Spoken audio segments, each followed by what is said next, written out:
Hi, welcome to VYAPT Growth Series Season 2, Episode 19. And in our growth series today, we have with us Mr. Parag Swadia, the whole-time director of Otsuka Pharmaceuticals India Private Limited. Hi, Parag. Nice to have you in our series. Hello, Pankaj. Good afternoon and best wishes during the Navratri festival to you and all. Thank you so much, Parag, and I wish you the same. And we'll start with our first curiosity.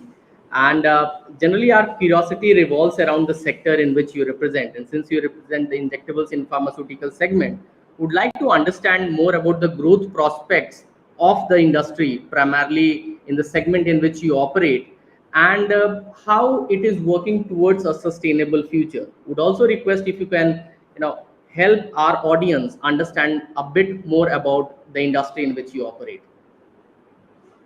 Right, I think we are in the pharmaceutical industry, so we always pray with Sarve Santu Niramaya. Let everyone be nirogi, healthy, fit and fine. And this is our primary motive, actually, to be in the business. Having said so, the current situation, if you see as a pharmaceutical industry, India is really doing very well, especially post-pandemic era.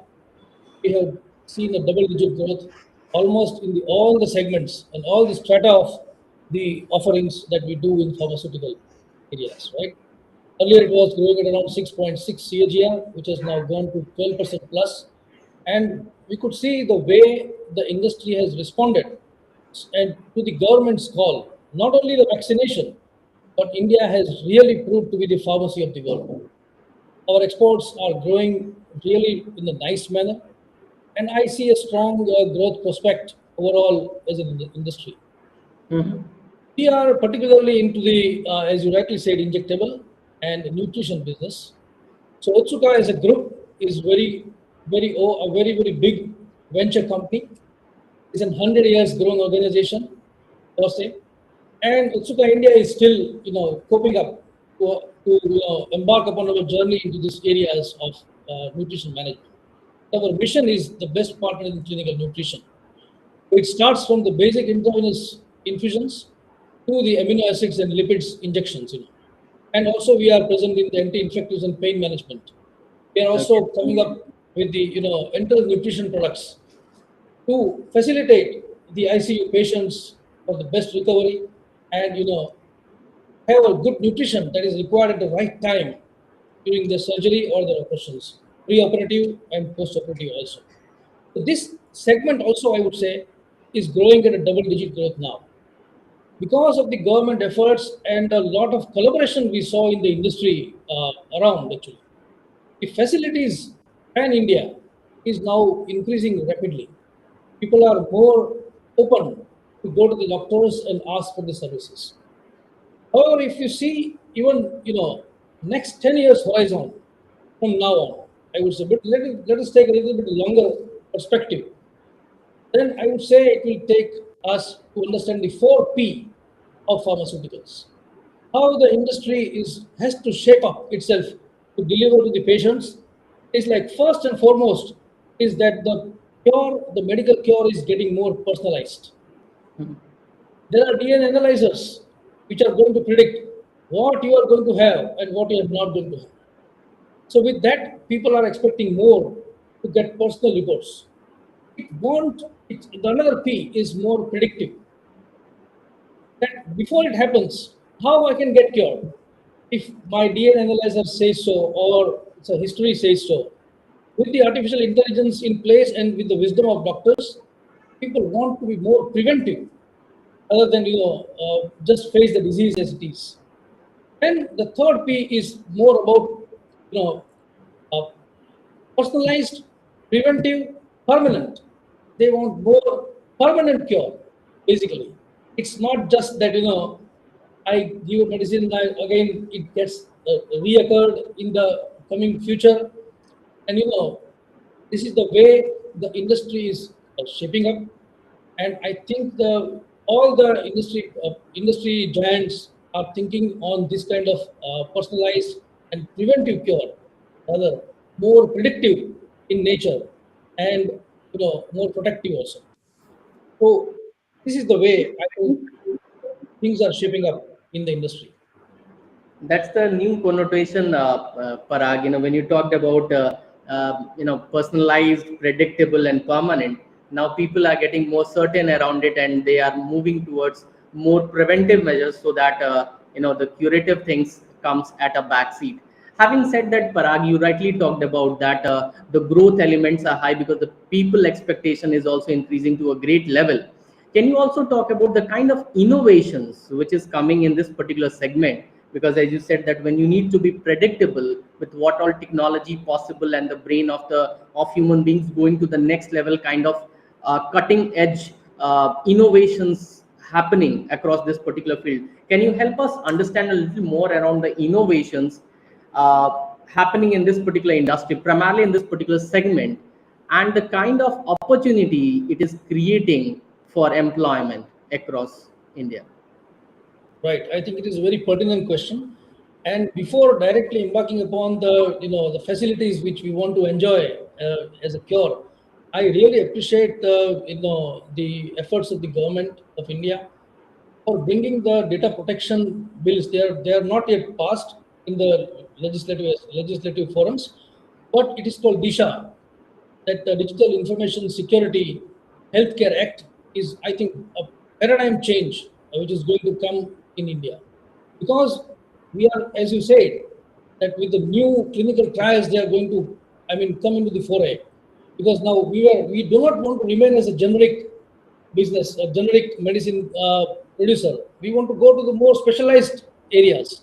So True. this will require a digital transformation in itself, and it will come only when you have a data protection first of all in place. So this is a good effort by the government of India, and I think the industry is also getting used to it to capture more and more digital tools. The sensor-based technologies are getting in the pharmaceutical research and development. So this is a, I think, very important thing. We never used to, measure our how many steps we walk. What is the heartbeat? But now it is common. The medical devices are, it's become a part of our life actually. The same way, when we go to, any doctor, any hospital, it's a kind of a holistic cure that they are trying to, build around us to know that what should be done in terms of our nutrition, what should be done in terms of the calorie management. So this is an area where even our company is trying to, promote more, knowledge everywhere that how a patient can be cured in a better way with best nutrition management. Wonderful, Parag. So, having said that, you talked about that the company is doing a lot of innovations, and we are coming up with a lot of things, probably helping our customers better or patients better. Can you also help in terms of putting some light around the kind of opportunities it is creating for the people, and how do you see, and what is the future prospects of this particular industry going forward? Right. I think very good question. We are a 1.3 billion plus population, and something what we do in India, if it doesn't create job opportunities, new job opportunities, then I think it doesn't meet the expectations of the people in the True. democratic economy. So, if you see the new initiatives are like, while we have grown so high in terms of the formulations and developments, we are still lagging behind as a country produce the APIs which we want to add to the formulation and development. This is a huge area of scope and opportunity to start thinking and rebuild the situation whereby we are self-sufficient and also can add value to the formulation and development by our best quality products in India. This is definitely going to produce huge job opportunities here. Plus, if you see the current situation of India's pharmaceutical segment, they are more eyeing towards US and Europe markets only. They are still not Mm-hmm. understanding the kind of quality that is required in Japan, for example, or the Mm-hmm. cost efficiency that is required in China. So Mm-hmm. it's a kind of a challenge over here is striking the right balance between the cost and the quality, where India can really make a big change or a big contribution here worldwide. So this is going to happen.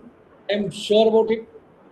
A lot of job opportunities are getting into it, and people who are really want to be serious and really want to make a career in pharmaceutical industry are going to be benefited over here. Sure.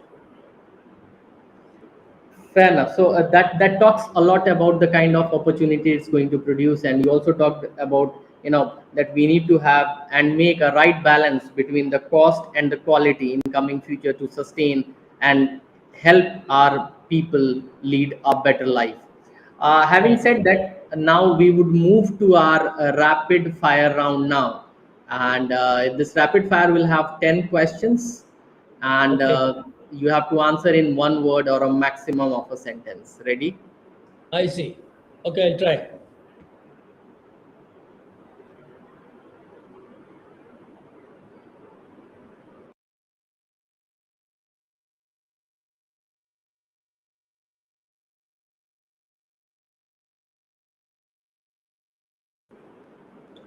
Okay, so here we are with our rapid fire questions. 10 Okay, questions sir. to be answered in 10 words, a maximum of a sentence for each question. So here I go Sure. with my first question. Yeah. Who do you admire the most? Our Prime Minister Narendra Bhai Modi. Okay. What is your favorite song? My favorite song is Vaishnava Janito Tenere Kahiye. Is by Nasim Mehta. Okay. What's your favorite cuisine? My favorite cuisine is basically I'm a Gujarati, so I am a foodie guy. My surname is Swadia. I prefer swad taste, so it's like Kathiawadi Gujarati traditional food. I would say, and I also enjoy Italian delicacies. I like it. Okay. What was your favorite cartoon show growing up? I think the favorite one was Tom and Jerry. Tom and Jerry. You still watch it? Yes, yes, yes. I still watch it and try to be a Jerry. Your favorite color? Sky blue What's the quality of life or quantity of life? Which would you prefer?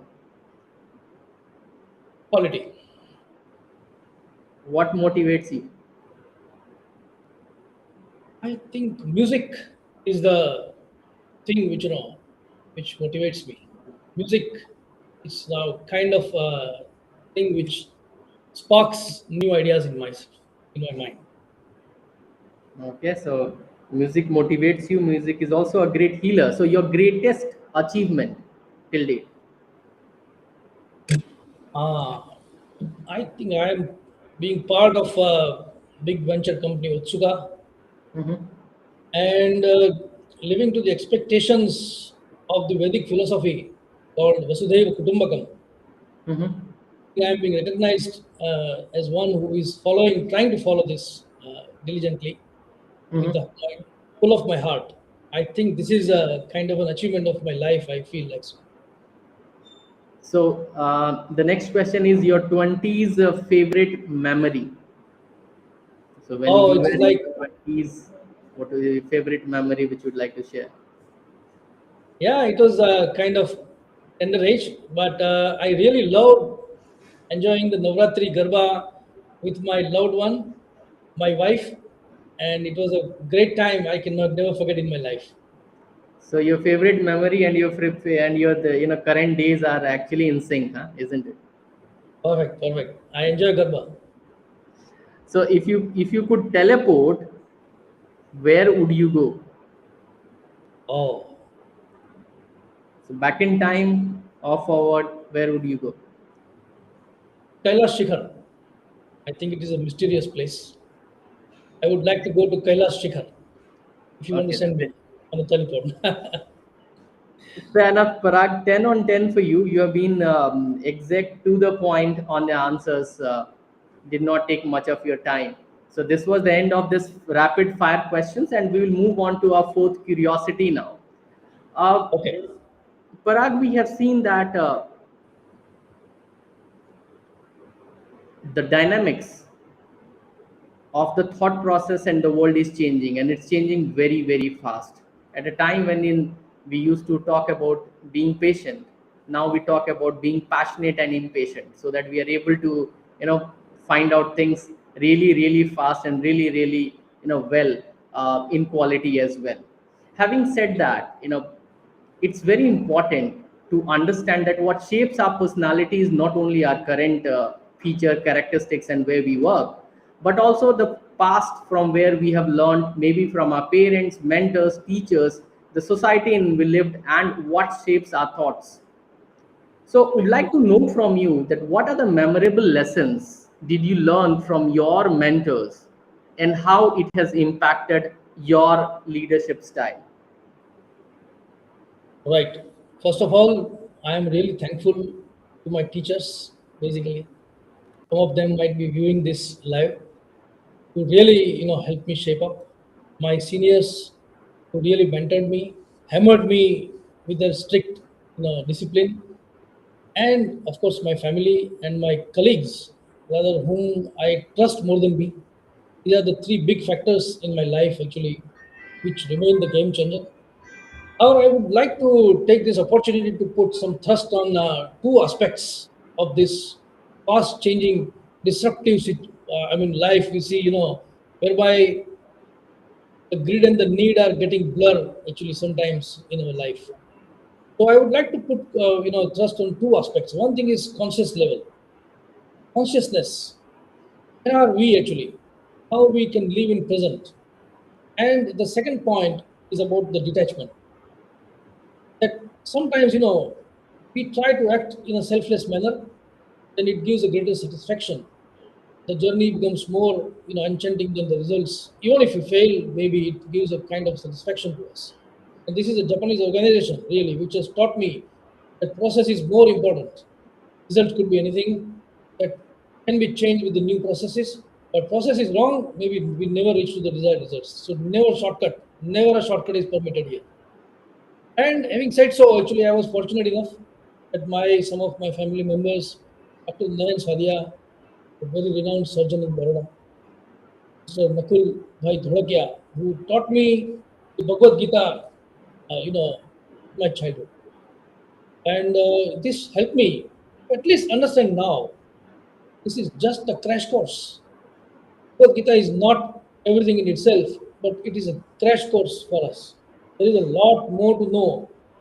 To know all these things itself gives us, an idea how to strike a right balance in this rapidly changing life and a kind of peace in mind that we want to prevail, across.